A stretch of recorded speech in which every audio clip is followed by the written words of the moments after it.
네, 김희수 헌법재판소장 후보자와 박성진 중소벤처기업부 장관 후보자가 연이어 낙마한 가운데 김명수 대법원장 후보자의 인준 역시 안개 속입니다. 청와대까지 나서서 김 후보자에 대한 임명동의안 처리를 당부한 가운데 이번에도 캐스팅 보트를 쥔 국민의당 결정에 관심이 모아집니다. 네, 서양호 두문정치전략연구소장 김광덕 전 한국일보 정치부장과 함께 정치권 분위기를 좀 짚어보도록 하겠습니다. 두 분 어서 오십시오. 네, 어서 오십시오. 안녕하세요. 네, 박성진 후보자가 결국 자진 사퇴했습니다. 부적격 내용이 담긴 청문 보고서가 채택된 뒤 이제 사흘 만의 결정인데 어떻게 보셨습니까?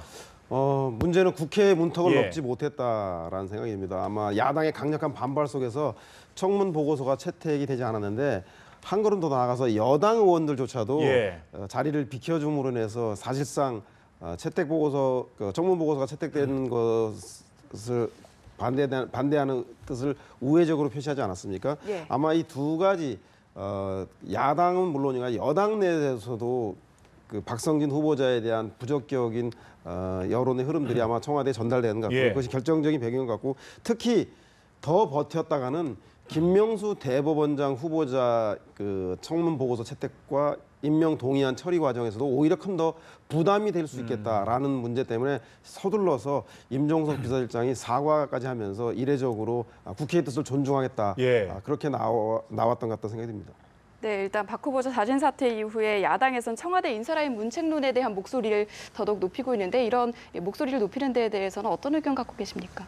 네, 지금 현재 인사의 고위공직자가 문재인 정부 들어서서 지금 7사람이 물러나지 않았습니까? 문제가 돼가지고 7사람이 물러나는 거, 낙마한 거는 상당히 초반에는 낙마자 수가 굉장히 적은 과거 정부보다 적지 않은가 했는데 최근 들어서 갑자기 늘어나면서 이게 이제 과거 정권하고 비교하자면 과거에 박근혜 정부 출범 초에 대부분 고위공직자가 출범 과정에서 6명이 낙마했어요. 네. 당시에 총리 후보자와 그다음 헌재 소장 후보자도 낙마했고 그때 6명 가량이 했는데 근데 이번에는 뭐 차관급까지 포함해서 7명 해서 이제 6, 7명 해서 거의 비슷한 수준이에요.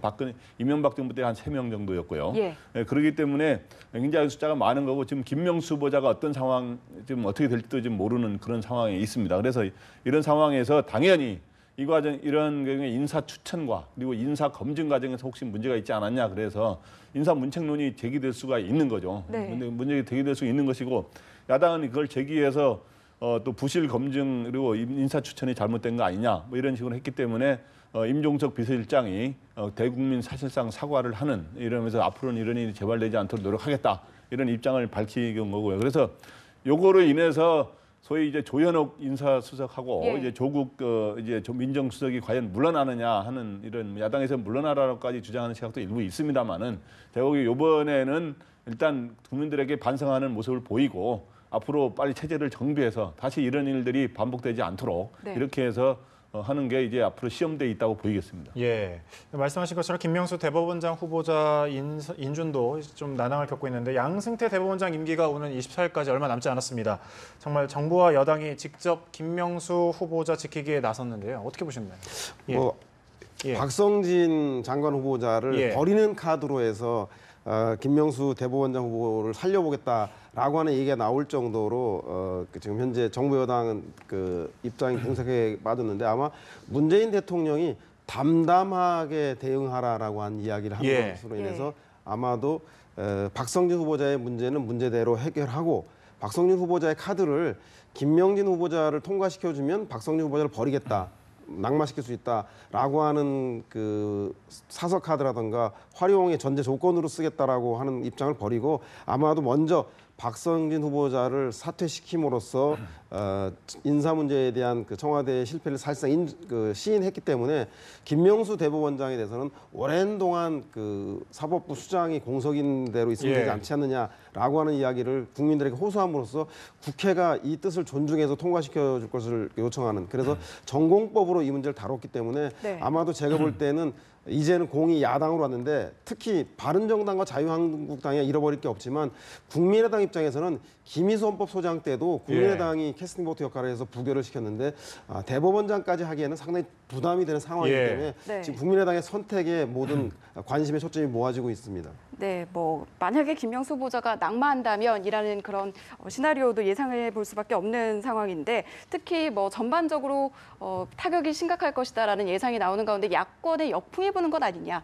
이런 분석들도 조심스럽게 나오고 있거든요. 네, 그래서 김명수 후보자가 지금 뭐 낙마하느냐 마느냐는 좀 예. 지켜봐야겠습니다만은 낙마한다면 여의도의 국회 주변에 메가톤급 태풍이 몰려온다고 보입니다. 예. 그렇게 그 정도로 이제 여권에게도 상당한 부담이 되지만 야권에도 상당한 부담으로 작용할 수가 있어요. 그러면서 이제 소위 만약에 낙마하는 일이 생기게 되면 이런 문재인 대통령 지지층에서는 이런 얘기도 나올 겁니다. 그러니까 국회가 국회의 소위 해산론까지 일부 과연 이런 게 낙마 사유가 되느냐라고 하면서 왜냐하면 지금 김명수 후보자인 경우는 어떤 거냐면 소위 5대 불가론에 해당되는 도덕성 흠결, 부동산 투기라든가 그다음에 여러 가지 탈세라든가 이런 것들은 별로 드러난 게 없거든요. 딱 부러지게 드러난 게 없었는데 지금 현재 가장 문제되는 거는 지금 현재 자유한국당과 바른정당 보수야당에서 제기하고 있는 그동안 국제인권법 연구회와 우리법 연구회 회장을 역임했기 때문에 네.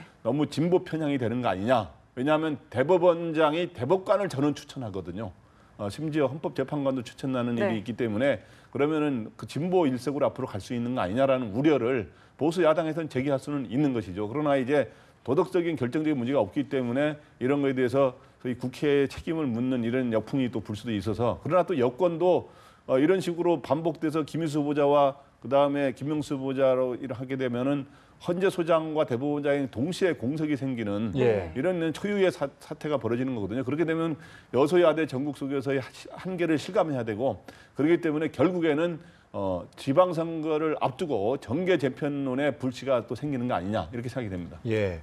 앞서 이제 잠시 언급하셨지만 국민의당이 이제 캐스팅 보트를 쥐고 있거든요. 좀 셈법이 좀 복잡하겠죠. 그렇죠. 예. 안철수의 기한, 안철수 대표가 당대표로 선출되면서부터 예. 선명야당, 정부를 강력하게 견제하겠다라고 하는 일성을 내시면서 전운이 고조되었었는데 이번에도 아마 그 극중주의라는 표현을 통해서 국민의당의 존재감을 높이겠다고 해서 이번에 사실상 김희수 헌재소장 임명 동의를 부결시킴으로써 예. 국민의당의 캐스팅 보트 역할을 상당히 높였던 건 사실입니다. 네. 다만 김희수 후보자 경우에도 호남에서 여론이 아주 좋지 않았거든요. 근데 이번에도 또다시 김명수 대법원 후보자에 대해서 부결을 했을 경우에 그 정치적인 부담감으로 자유로울 수 있을 것인가. 특히 그렇게 될 경우에는 국민의당이 원하지 하든 원하지 않든 간에 바른정당 자유한국당이라고 하는 보수야당과 공조를 하게 되는 건데 그렇다면 국민의당의 전통적 지지 기반인 호남과 중도층에서의 상당한 이반이 될 수밖에 없기 때문에 아마 국민의당 내에서의 호남 의원들과 안철수계 의원들 사이에서 상당히 좀 이견이 있을 것 같은데 저는 뭐 안철수 대표는 그럼에도 불구하고 선명야당 본인의 차기의 꿈을 위해서라도 존재감을 확보하기 위해서 김명수 대법원장 후보자 임명에 대한 반대 의사를 강하게 내비치겠지만 그 나머지 호남을 기반으로 하고 있는 호남계 의원들이 그 안철수 대표의 뜻을 따를지 이것이 중요한 그 관전 포인트가 아닌가 생각이 듭니다. 네, 일단 국민의당이 캐스팅 보트를 쥐고 있는 것은 분명해 보이고 민주당 입장에서는 이렇게 되면 인사 문제라든지 앞으로 또 법안 처리하는 데 있어서 국민의당의 도움이 참 절실할 텐데 지금 상당히 사이가 좀 좋지 않은 상황이거든요. 언제까지 신경전을 그래서 이어갈 지금 것인지. 현재 민주당이 사이가 제일 안 좋은 데는 원래는 자유한국당이라 해야 되는데 예. 소위 자유한국당을 이제 적폐 세력이라고 하고 있지 않습니까?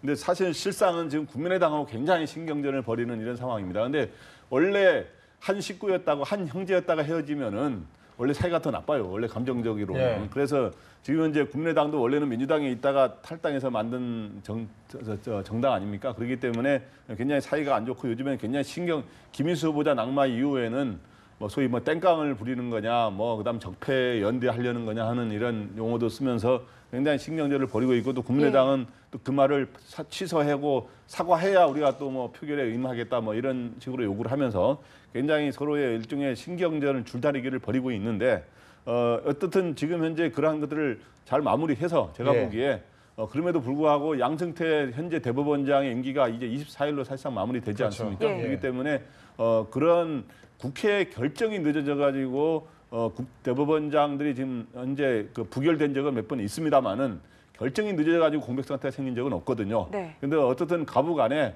내주 24일이면 이제 일주일 정도 남았는데 그 전에 표결을 해가지고 각 의원들이 양심에 따라 헌법기관으로서 투표해가지고 가부간의 결론을 내는 게 바람직하다고 봅니다. 예.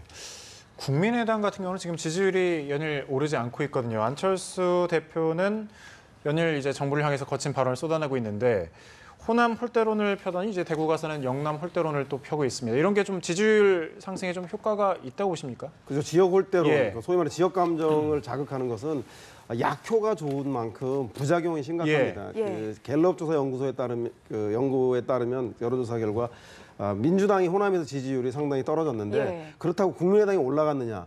올라가지 않고 있거든요. 예. 이것이 이제 문제인데 즉 정보 여당을 흠집내는 약효는 그 효과를 봤는데 부작용이 있는 것이죠. 그 지역주의를 조장하게 될 경우에 안철수 대표가 주장하고 있던 새정치 그리고 중도주의라고 하는 새정치가 지역주의 과거 낡은 행태에 가려지게 되고요. 따라서 제가 볼 때는 이런 형태로 지역 홀대를 얘기할 것이 아니라 진보 정부가 주장하는 일자리 복지 문제를 정부와 국가가 적극적으로 나서야 한다는 입장에 비해서 아니다. 그건 시장에 맡겨둬야 한다라고 하는 예. 그런 정책과 비전을 가지고 승부를 해서 새로운 그 제3정당의 모습을 보이지 않고 지역 홀대론이라든가 지역 감정에 의존할 경우에는 정부 여당의 지지율을 떨어질지 몰라도 대한정당으로서의 국민의당을 주목받게 하기에는 지극히 한계적이라는 것이 그간 역사적인 평가이기 때문에 이 점은 유념해야 될 지점인 것 같다는 생각이 듭니다. 여론조사에 대해서는 저도 한마디 예. 하는데 국민의당 지지율이 지금까지 그동안 여러 가지 제보 조작 사건이라든가 여러 가지 이유로 예.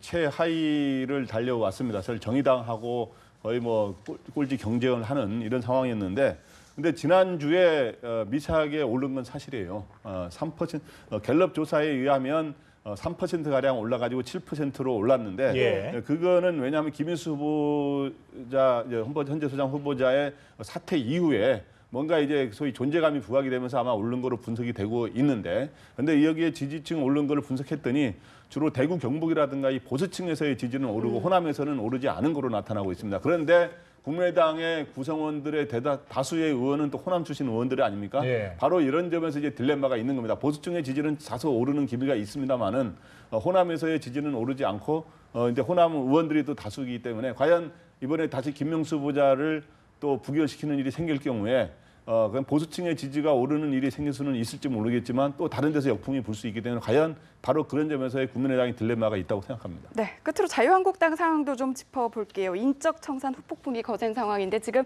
자맹했던 친박계가 공개적인 목소리를 내기 시작했고요. 또 일각에서는 출당돼야 할 사람은 홍준표 대표다 이런 강한 비난까지 내놓고 있는데 상황이 어떻게 흘러갈 것으로 보십니까? 네, 그래서 저는 박근혜 전 대통령 소위 출당론, 박근혜 지우기 이런 거에는 역시 정치라는 건 항상 득과 실이 있는 겁니다. 예. 그래서 득이라고 한다면 바른정당과의 대통합의 명분을 만들려고 하는 그런 게 하나 있고 또 하나는 이제 뭔가 자꾸 적폐 세력 이렇게 돼 있으니까 그런 이미지를 좀 희석하면서 지지율을 외연을 좀 확장하려는 그런 뜻이 있었는데 또 실도 분명히 있는 겁니다. 왜냐하면 실은 뭐냐 하면 지금까지 박근혜 대통령 탄핵에 반대했던 사람들이 여론조사에 보면 한 15%가 항상 있었거든요. 예. 근데 지금 자유한국당의 지지층 중에 그게 많이 들어가 있어요. 이제 태극기 집회 세력이라 그럴까요? 이런 걸 지지하는 세력들이. 그런데 그런 사람들이 일부 빠지는 효과가 있을 수 있다는 게 있고 또 하나는 당내 개파 간 갈등이 아주 격화되면서 심지어 아주 심할 경우는 친박계 의원 일부가 이탈하게 되면